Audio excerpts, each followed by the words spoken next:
Hi guys, it's Kim. I have had the sorest throat for the last 4 days. And it's not like sore, like scratchy where you guys can hear it. It's way down inside where it hurts to swallow really bad. And I'm like, you gotta be kidding me. Did I just pick up another virus? I went from being the girl who was not sick for 3 years to the girl who seems to be sick for the last 3 months. It's insane. And I don't really know what to do. I mean, I've been doing warm saltwater gargles every morning. And I did apple cider vinegar because I heard that that can help if it's some type of infection. And I'm just looking into some other natural homeopathic remedies because I feel like if I go to the doctors, either they're going to do nothing or they're going to prescribe something that I'm not going to take anyway. So trying to figure it out on my own, but I'm just getting concerned because it feels like even when I drink hot stuff, it feels like it's burning it. Like it doesn't even feel soothing. It feels painful. So I'm going to have to do something. I don't know what. If you guys have any suggestions, let me know. Clearly, I can't drink honey. I'm just trying to drink any hot liquids at cooler temperatures so that they're just warm and they're not necessarily hot and scalding my throat. But if I could picture what was going on in there, it almost feels like I have an opened wound or burn on my arm and then you dump scalding hot water on it. That's almost what it feels like is going on in my throat. So this is a little crazy.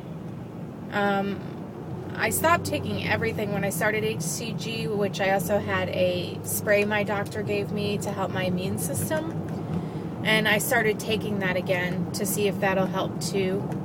And I didn't have like any stalls or anything since I started taking it. So it appears to be something that's safe to take while I'm in HCG. And it's a supplement type thing. It's actually, you guys don't laugh at me, it's colostrum, which is basically breast milk. I'm sure it's in medical form. It's had stuff added or whatever, but she gave it to me when I told her that I was getting sick repeatedly, and it's supposed to boost your immune system. So it said on the paperwork, just, take 2 sprays in your mouth twice per day. I didn't even look at the bottle to see what it was, and then I squirted it in my mouth, and I'm like, this tastes good. And then I read the bottle, and I was like, oh. Never tasted breast milk before, and I don't know if it's from a human or a donkey or a cow, or I don't know where it's from. I don't want to know. I'll just keep taking it. Kira assured me that it is good, and it helps her kids when they get sick, so it's good for you, it's good for you, it's good for you, regardless of whether it's breast milk or not. But if you think about it, that's how you build a baby's immune system when they're born, through breast milk, so I'd imagine that it should be helpful to me. So I've been taking that, and I'm hoping that helps knock out whatever is going on with me. I'm just sick and tired of being sick. What else is going on? Oh, today is VLCD 16 or 17. I'll put it in the top. And I did wake up to a 0.6 release. Yay! That puts my total to date at 15.20. And guess what? I checked my logs, and I was exactly on this day last round at 15.20.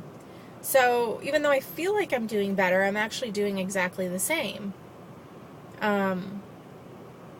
But to me, it's still an accomplishment because I've gotten through ovulation already, whereas in the last cycle, ovulation would be coming up, and that's where I stalled. So we'll see what the next few weeks bring. I can't believe 2 weeks has just flown by in the blink of an eye. It just goes so fast. It's amazing to me.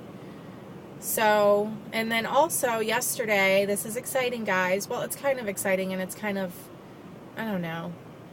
My doctor's office called me, my RE, which is my reproductive endocrinologist, and they are the doctors that do IVF. And when I saw them last, I told them that we were going to want to do IVF in June of this year. So they were following up with me to see if we're still a go, and if we are, I have to go get, some tests done and start doing things to prepare for it. Well, for a couple reasons, I kind of decided to push IVF out till the end of the summer, so probably September. One of the primary reasons is because I want to finish losing all my weight. I found something that works. I've been looking for 3 years. I've been trying for over 3 years. And to me, it doesn't make sense to stop when I would only be a couple months out from reaching my goal. And so I don't want to stop. I want to finish this and then move on to the baby. So that's number one. Number two, we're still kind of saving. This is going to cost $15,000 with not a dime paid by insurance. And that part, I've gone through the emotions of this whole IVF thing for over 3 years now. When I found out that it was going to be our only way of a chance to have a baby, I went through a lot of feelings. And you have to kind of go through this grieving process because you think when you want to have a baby that that's a rite of passage as a woman, and it's not. And you become one of the few that can't do it the way that everybody else can. And it's very disheartening, and it's very painful, and it's a grieving process. And you go through sadness and anger and fear and acceptance. And I've absolutely gotten to the acceptance phase, except that now that we're at the point where we're planning again and we're down to the wire, some of those old emotions are resurfacing. And I found myself really infuriated last night and really angry that we've got to go. I mean, literally, this is like walking into a casino and taking $15,000 of cash and laying it down on a table that has maybe 10 or 15% odds of winning, because that's what my chances are of success based on statistics for a woman my age of doing IVF. So process that, and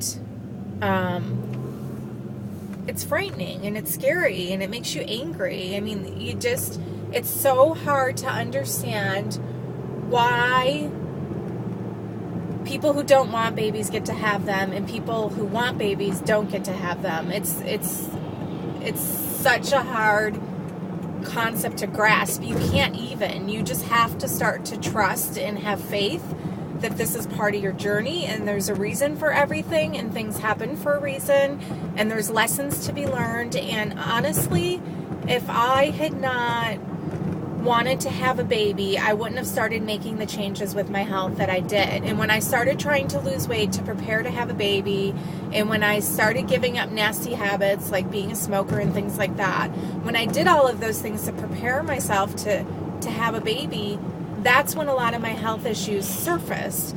And so in a lot of ways, me wanting to have a baby has led me to HCG, which has led me to my weight loss, which has led me to all my lifestyle changes, which has led me to eating organically and, not drinking fluoride in my water and avoiding putting in chlorine filters and not drinking out of plastic and not cooking in Teflon. And I have been just absolutely meticulous about what I put in my body, on my body, where I put my food.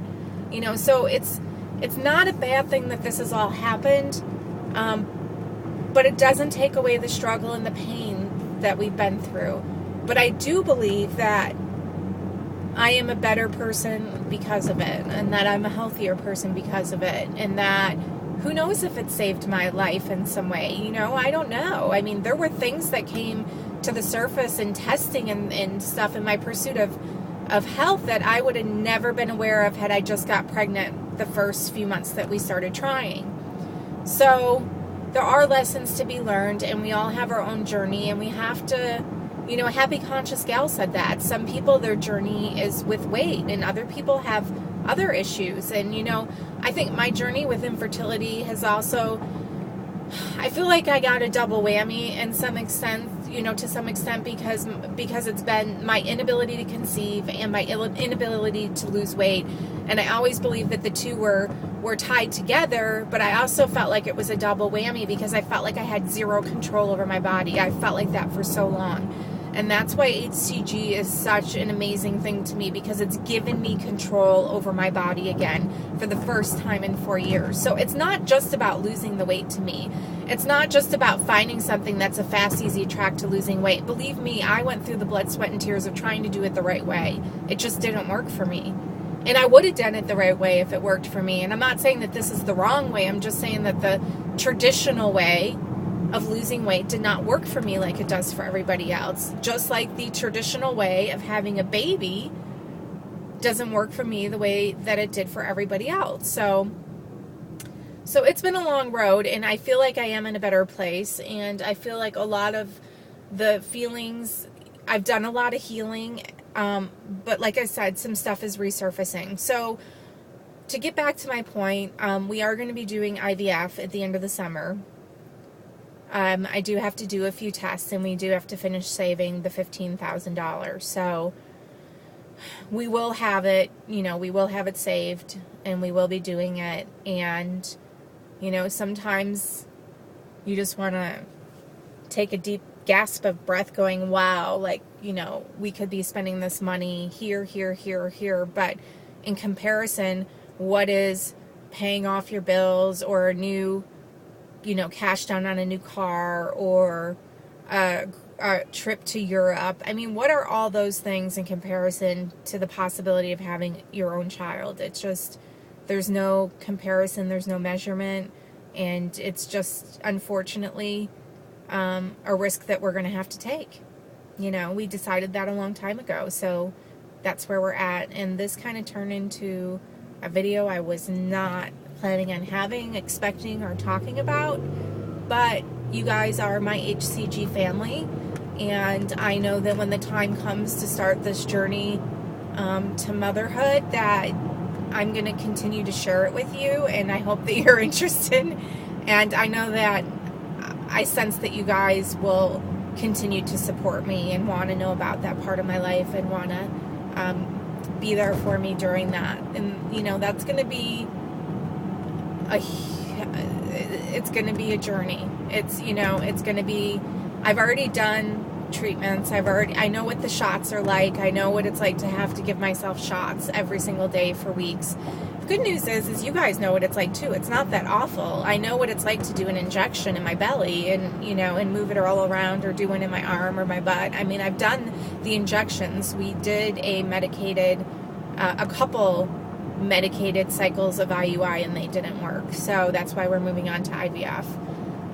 But we had to recover financially from those, and so here we are. It's time. But I feel like 2012 is an amazing year so far, and so many great things have happened this year.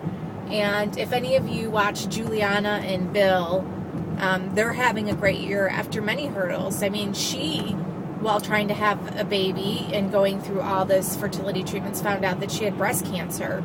So, in a lot of ways, her journey saved her life. She had a mammogram that she would have never otherwise had, which detected the breast cancer. So, it's all about how you look at things. And in the beginning, I was bitter and angry. And today, I'm in a place of acceptance, and I'm in a place where it is what it is, and it's part of the journey. And, you just got to move on and have faith and trust. So here we are, and we will be on our way in a couple months, and I can't wait. Really, I can't.